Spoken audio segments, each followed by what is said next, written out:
Hello, all of you. In today's class, we will cover the last topic of the chapter Introduction to Accounting. And the topic is Qualitative Characteristics of Accounting Information. Now, previously, we have covered regarding the accounting information. What is accounting information?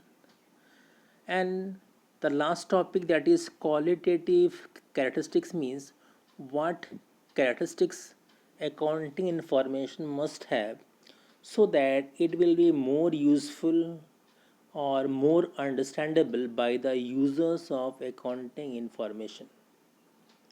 So first is reliability. So what is reliability? So accounting information must be reliable in nature, and here, reliability implies that the information must be factual and verifiable. And the accounting information is said to have verifiability if such information can be verified from the source documents such as cash memos, purchase invoices, sales invoices, etc. That means whatever information we are recording in the books of accounts, they should be verifiable in nature. All the transactions which are recorded, they must be supported by proper vouchers or other source document, so that it ensures truthfulness of the recorded transaction, which can be independently checked by anyone interested to ascertain the true position. And to ensure reliability in transactions with personal judgment, it must be free from bias. Here, transaction with personal judgment means many transactions like fixing the rate of depreciation, maybe if depreciation has to be charged on any fixed assets. So what will be the rate of depreciation? Maybe 1%, 2%, 3%, 5%, 10%. What will be the method of charging depreciation? Because for these transactions, how to record, many methods are there, and it is not fixed in nature. Okay, this percentage will be only charged. It depends upon uh, business to business. So wherever transactions are there with personal judgment, it should be free from bias. Okay. So what is reliability? Reliability simply means accounting information must be reliable in nature. And how to make the information reliable? All the transactions which are recorded in the books of account, they must be verifiable in nature, or they must be supported by the source documents such as any form of invoice or memos, because verifiability ensures the truthfulness of recorded transaction, and anybody who want to check it, they can easily check it with the help of the documents or the vouchers. And in case transactions where the personal judgment of accountant is used, it must be free from any sort of bias. One example of invoice.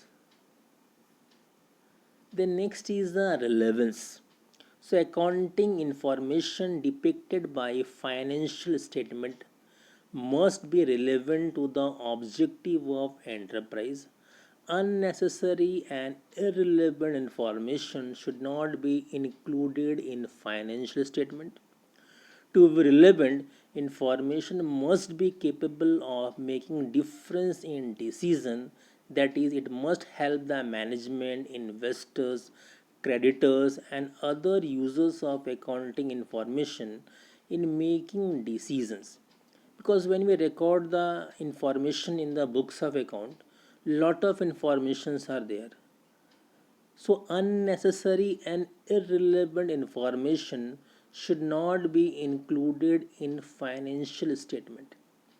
Otherwise, if each and every information will be recorded, for example, if some refreshment is there, so if each and every head of refreshment will be opened, information will be irrelevant. So it can be merged under one head, that is only refreshment or other expenses, wherever expenses are very small in nature.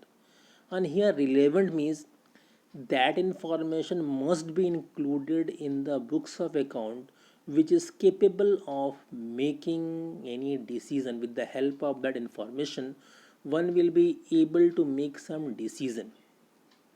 Okay, that type of information is known as relevant information.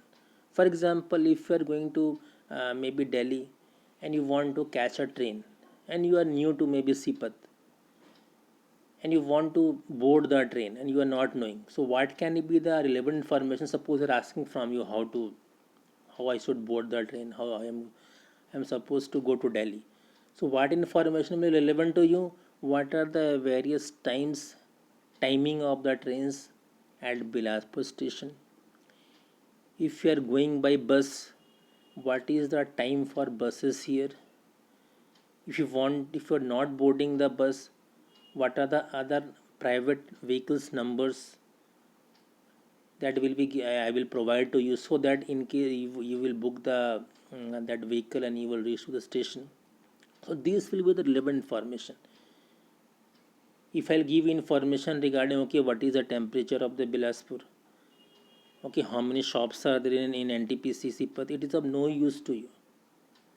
So relevant information means information on the basis of which one is capable of making any decision.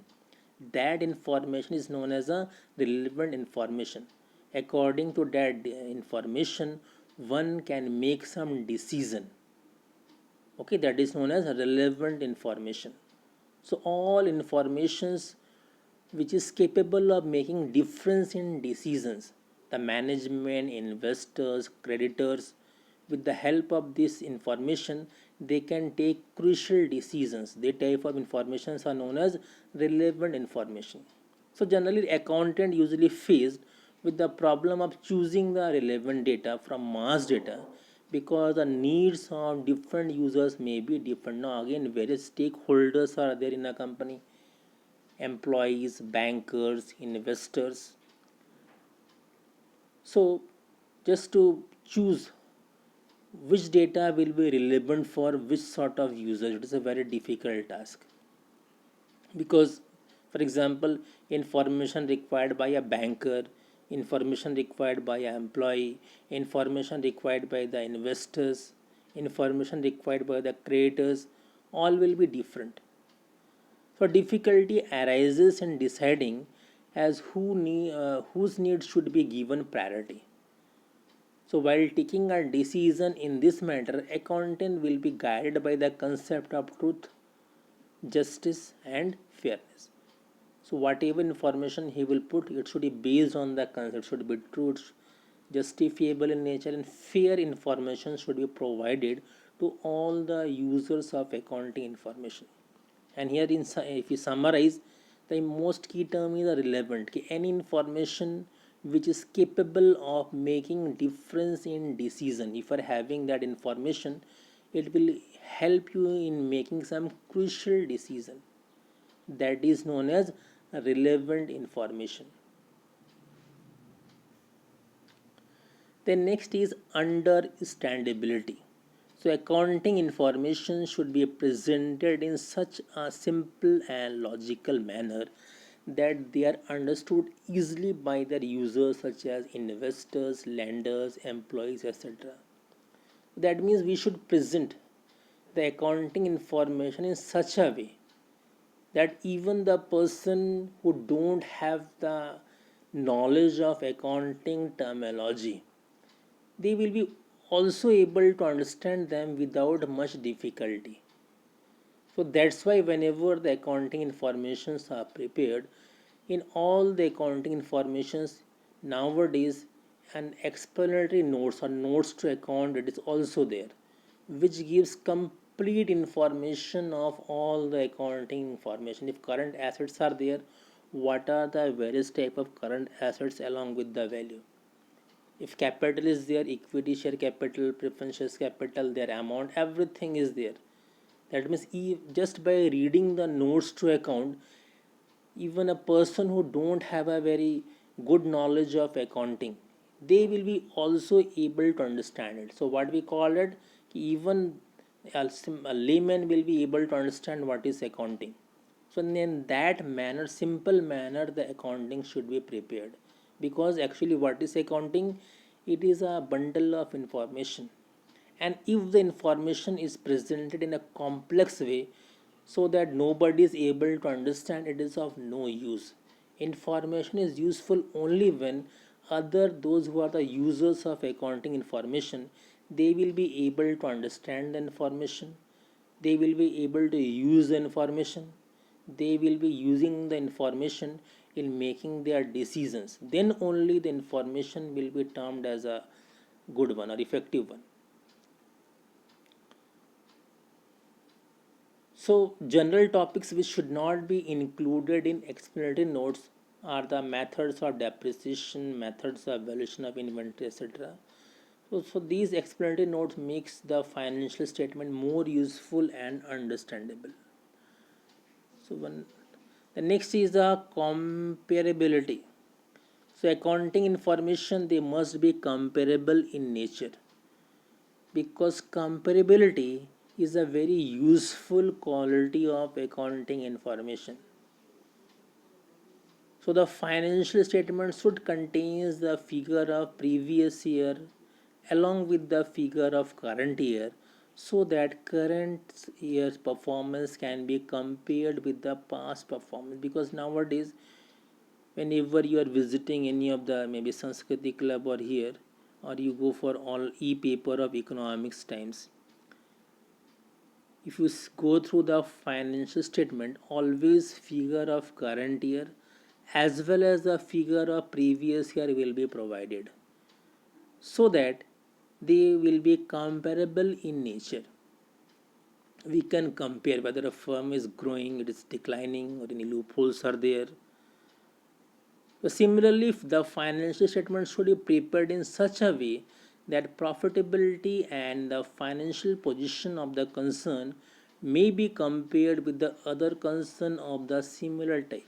So that's why whenever these informations are prepared, we should prepare in such a way that it promotes both inter-firm as well as intra-firm comparison.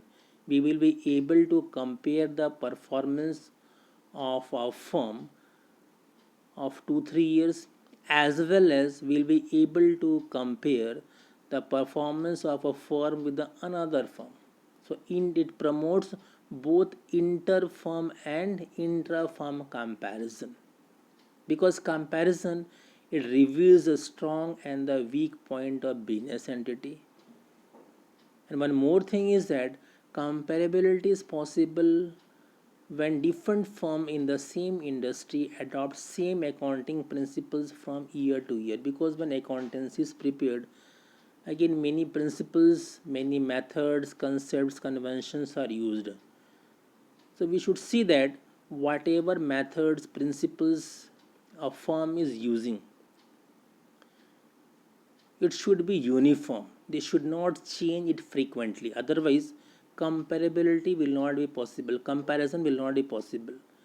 For example, if you are in your result, 1 month you are getting in grade, another month you are getting in marks.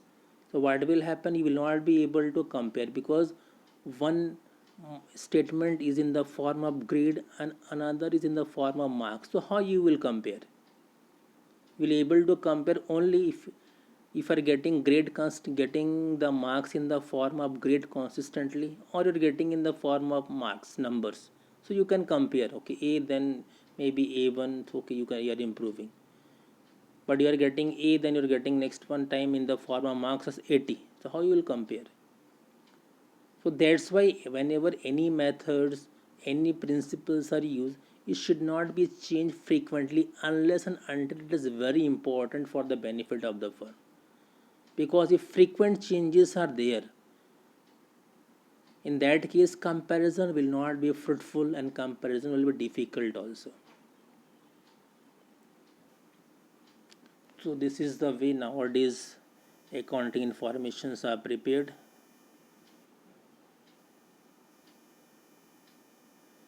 See, 2 years comparison it is there. 2020, 2019, then notes number, and after that notes to accounts of each and every, it is mentioned there.